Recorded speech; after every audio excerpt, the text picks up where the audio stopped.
In all seasons in Canberra's clear air, the National Library of Australia stands out by day and night, its reflection mirrored on the surface of Lake Burley Griffin. Bathed in sunshine or softly floodlit, its elegant contemporary classical lines proclaim its status as a major landmark in the nation's capital. While the building has a beauty all on its own, it is the artistic embellishments that elevate it beyond a marble-clad, mid-century public edifice.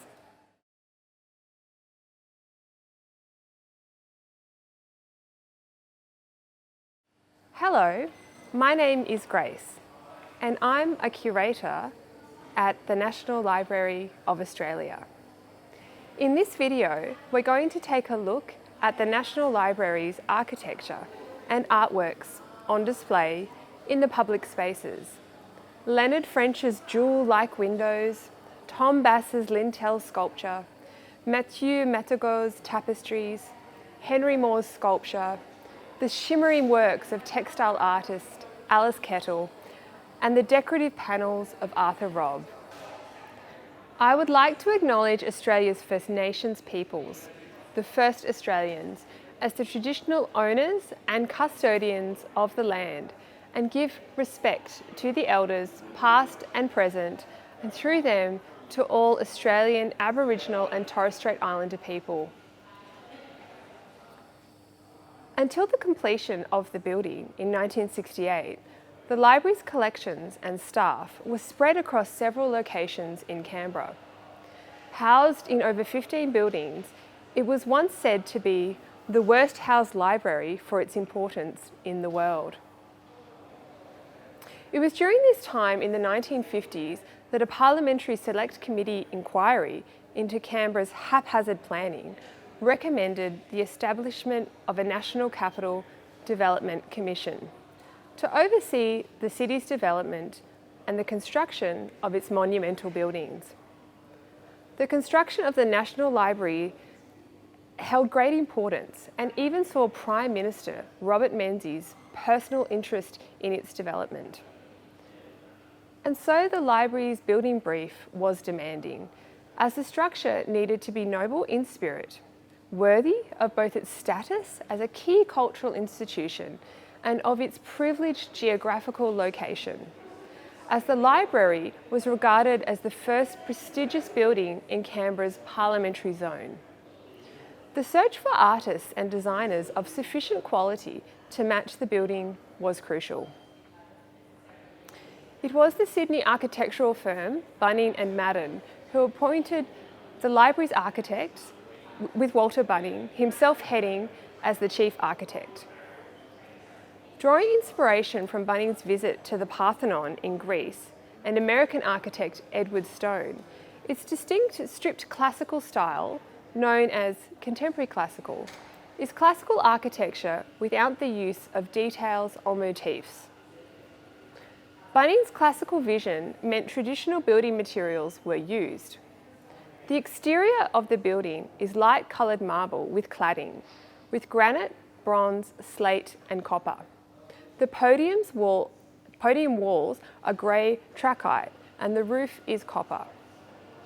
From the moment of its inception, Walter Bunning understood the significance of the interior furnishings and the role they played in the building's design.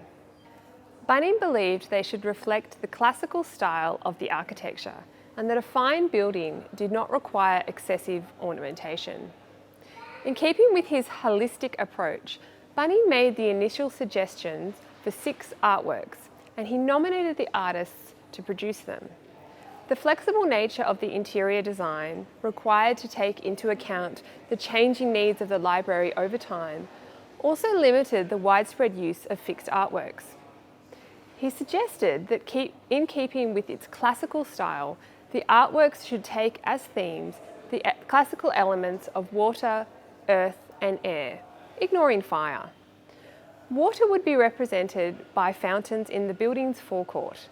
The external lakeside panels would depict the earth, and the foyer's stained glass windows would show the planets, while the tapestries would evoke the sun, moon and stars. Designs for all artworks had to be approved by the Commonwealth Art Advisory Board. Most of these works of art were commissioned by Bunning around the time the library opened in 1968 and can still be found in the foyer, exterior and grounds of the building today. As visitors enter the National Library of Australia, they pass under the monumental library lintel sculpture by Australian artist Tom Bass. The copper sculpture, which was installed shortly before the building opened in 1968, features imagery related to the role of the library as a repository of culture and knowledge. A closer look at this impressive artwork reveals the meaning behind its composition. Bass was approached about the commission in 1966. The building's architect, Walter Bunning, asked him to work with the classical elements, water, earth and sky. Bass was aware of the need to make a striking work that symbolised the purpose of great libraries, as documented in his papers and those of Bunning. The design was first developed as a maquette, a small preliminary model, and then created at its full size by Bass with metal fabricator Kevin Goodridge. Sheets of copper were cut to size and given a hammered finish, then welded together and secured to steel frames, weighing in at about 3 tonnes in total. The strength and colour variety of the material contributes to the artwork's success.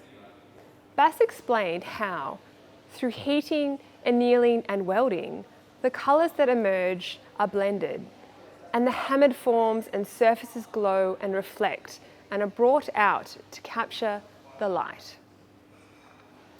In 1968, Bass wrote to the National Librarian, Harold White, outlining his thoughts on the work, which he described as being conceived from a progression of intuitions and evolving ideas, thoughts of the library as a living centre of knowledge and the vessel of our cultural residues. This observation makes clear his intention to design something that expressed the cultural significance of the library.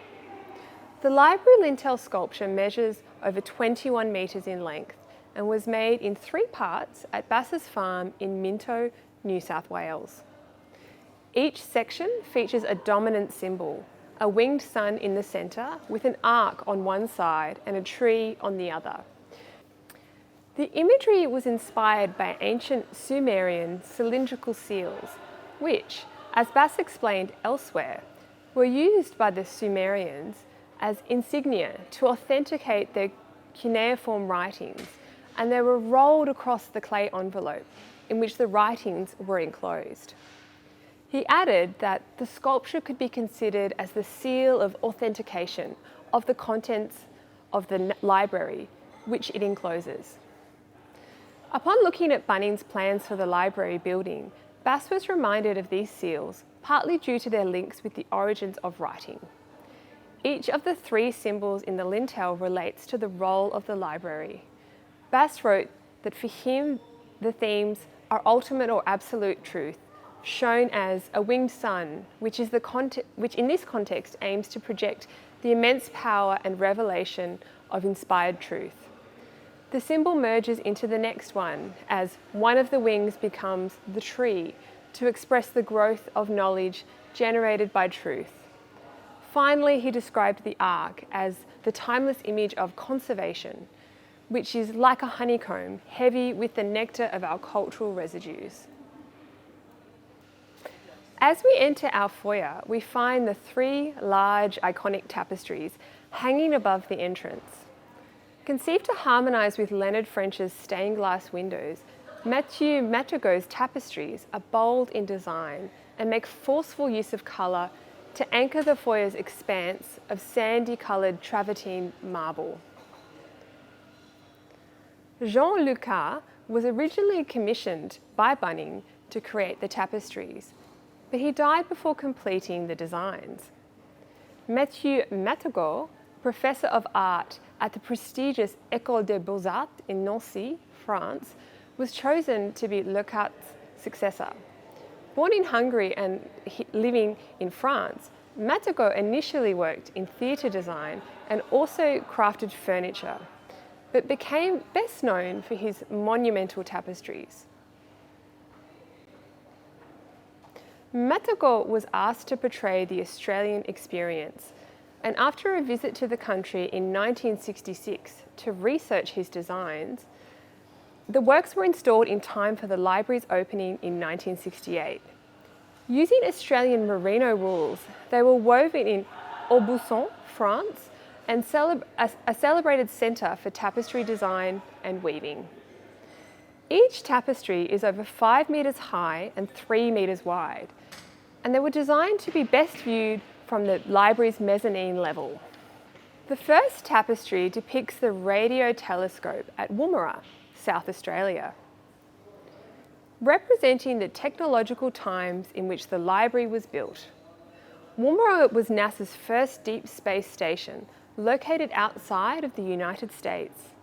It participated in a number of early important space missions. The middle tapestry depicts Australian flora and fauna.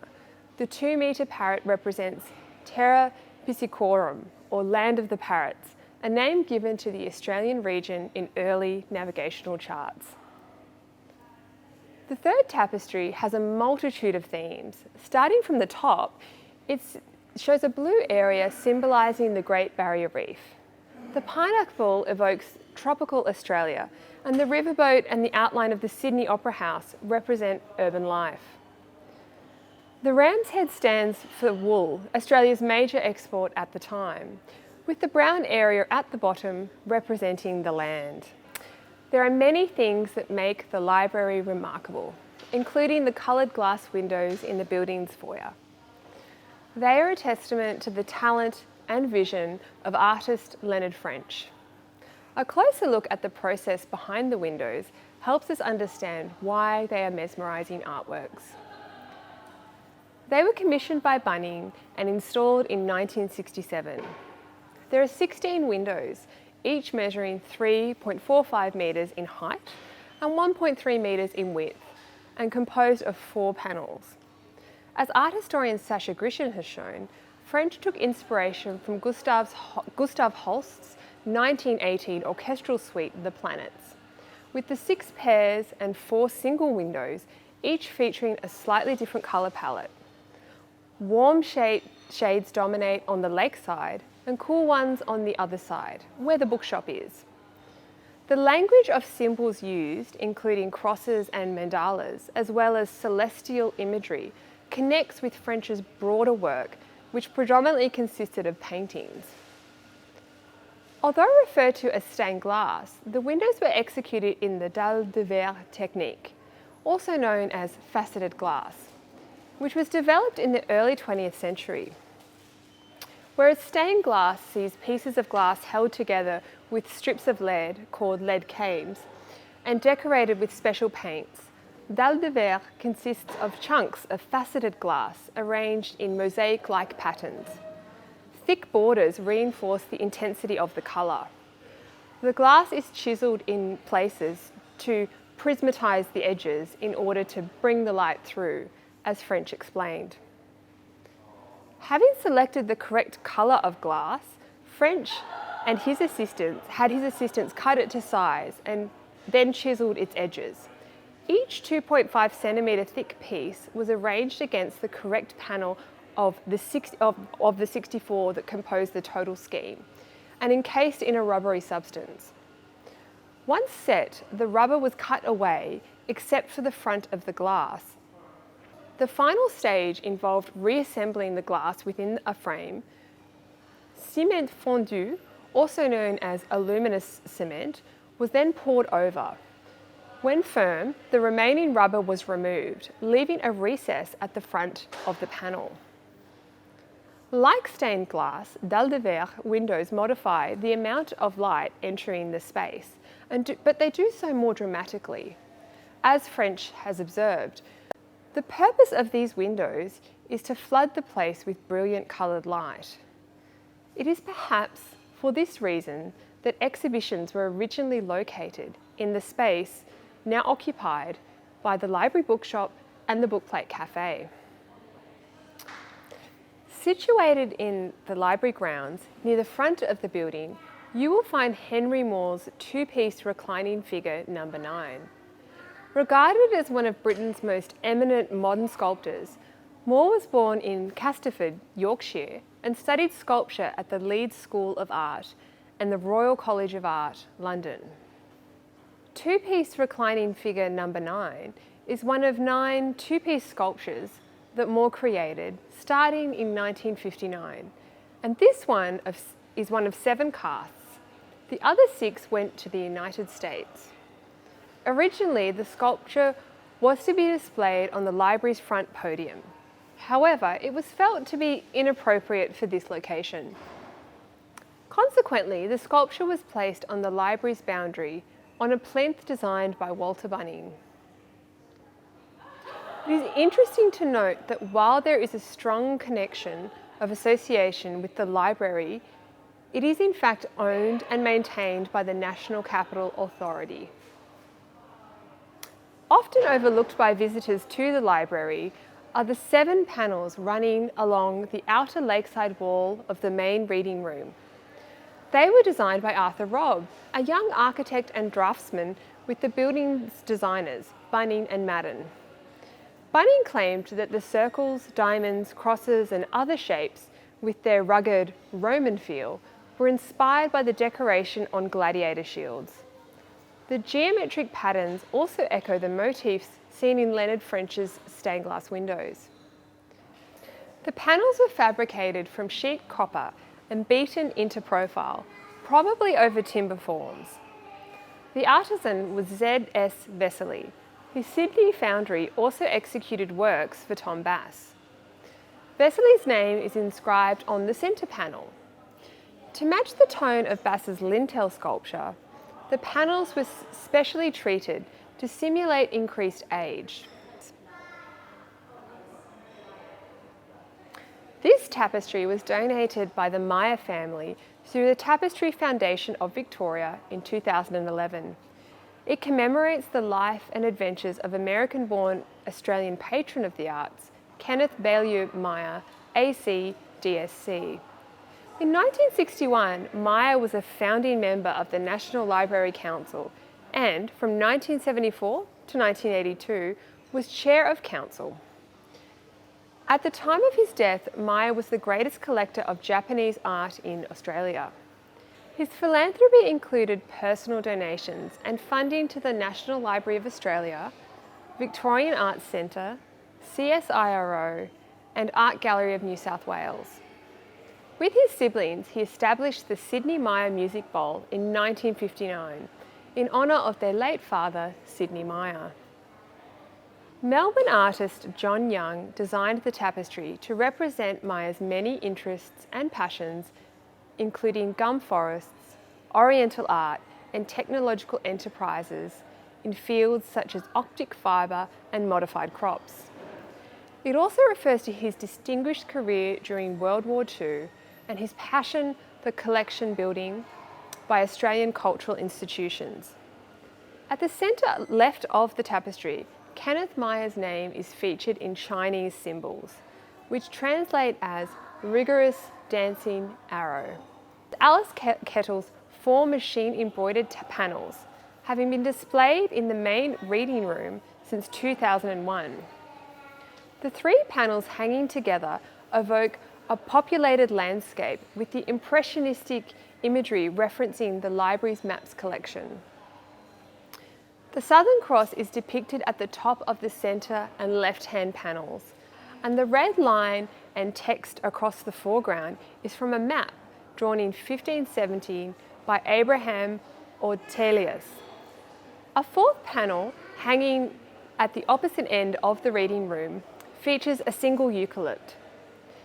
Kettle conceived the panels as a commentary on the relationship between readers and libraries, and between people and landscapes. British textile artist Alice Kettle estimates she used 5 million stitches in the panels, which took 18 months to create. Many of the fine threads are made from synthetic rayon and cotton. As Kettle described her inspiration, they capture the luminescence of the shifting light and the brilliance of the landscape. As the reading rooms changed over the years, more artwork was installed in these spaces, displaying some of the unique artwork from the library's collection and selected to complement the interior design and intended usage of these rooms. The main reading room showcases artwork that is inspired by Indigenous stories of the Australian landscape. The Special Collections reading room houses art focusing on modern Australian people and places. Today, the library stands true to Bunnings' architectural and artistic vision. While the building has been a landmark in Canberra since its construction, its inclusion on the 2018 Commonwealth Heritage List highlights its significant aesthetic and cultural contribution to the nation's capital. If you want to learn more about the heritage of the library's building, artwork and design, you can head to the National Library of Australia's website for more information, using the links below. Thank you for watching.